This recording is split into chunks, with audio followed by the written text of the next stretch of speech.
नमस्कार दोस्तों, आपका मेरे चैनल ऋतु मुकेश शर्मा सेवन पर स्वागत है। आज की कहानी का शीर्षक है मन की आंखें। तो चलो कहानी शुरू करते हैं। किसी शहर के एक कॉलेज में नेहा, पूजा, मंगला नाम की 3 सखियां पढ़ती थीं। वो गहरी मित्र थीं। एक दिन कॉलेज कैंपस में बैठे बैठे वो परस्पर मजाक करने लगी और अपनी अपनी शादी की चर्चा करने लगी।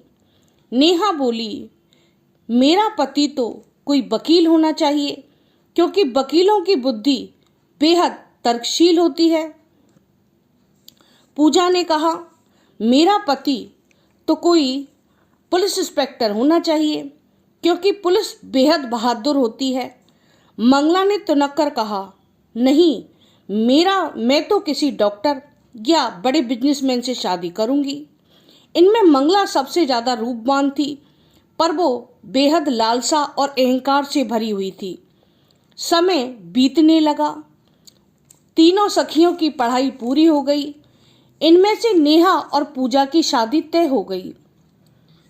नेहा की शादी एक दफ्तर के बाबू से, तो पूजा की शादी एक प्राइवेट अध्यापक से तय हो गई। मंगला भी इनकी शादी में शामिल हुई, पर वो हैरान थी दोनों की शादी के निर्णय को लेकर। मंगला को भी शादी के बहुत रिश्ते आए, पर वह मना कर देती। मंगला के घर के पास एक गोविंद नाम का अविवाहित युवक रहता था। वह बचपन से ही अनाथ और बेहद सरल स्वभाव का था। मंगला को उसके हाथ की इडली बहुत पसंद थी। वह प्रतिदिन नाश्ते में उसके हाथ की इडली खाया करती थी। एक दिन मंगला के माता पिता ने मंगला से कहा, अरे मंगला, तुम आखिर कब तक शादी नहीं करोगी? मंगला ने तुनक कर कहा, जब तक मुझे मेरी पसंद का लड़का नहीं मिल जाता मैं शादी नहीं करूंगी। मंगला के माँ बाप दुखी होकर वहां से चले गए। 7 वर्ष बीत गए।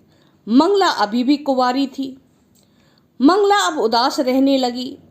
एक दिन आईना देखते हुए उसे एहसास होने लगा, अरे मेरी उम्र तो अब ढलने लगी है। मंगला के लिए अब रिश्ते आने भी बंद हो गए। एक दिन गोविंद जब अपनी दुकान बंद कर रहा था तो रात्रि में उसकी निगाह मंगला के कमरे की खिड़की पर पड़ी। वह सोचने लगा, मंगला अब तो घर से बाहर नहीं निकलती, न इडली खाती है, क्यों ना उससे मिलकर आऊं। गोविंद ने चुपके से उसके कमरे का दरवाजा खटखटाया। मंगला ने चौंक कर दरवाजा खोला। सामने गोविंद बोला, मंगला माफ करना, मुझे तुम्हारी फिक्र थी। न तुम घर से बाहर निकलती हो, न अब इडली खाती हो। क्या तुम्हें मेरे हाथ की इडली पसंद नहीं? मंगला रुआसी होकर बोली, गोविंद, अब मन नहीं करता, अपनी शादी की फिक्र है, अब कौन मुझसे शादी करेगा? गोविंद ने कहा, मंगला, तुमसे कौन शादी न करना चाहेगा?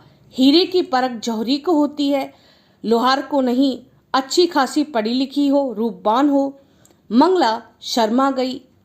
मंगला ने आंखों में आंसू भरते हुए कहा, क्या गोविंद तुम मुझसे शादी करोगे? गोविंद ने मुस्कुराकर कहा, हाँ। मंगला रोते हुए गोविंद से लिपट गई और बोली, गोविंद, आज मेरे मन की आंखें खुली हैं। प्रेम धन से नहीं, मन से तोला जाता है। अचानक मंगला के माँ बाप आ गए और खुशी होकर बोले, चलो, मंगला को एक अच्छा लड़का मिल गया और दोनों की शादी हो गई। प्लीज़ दोस्तों, मेरे चैनल को लाइक करें और सब्सक्राइब करें। Thank you.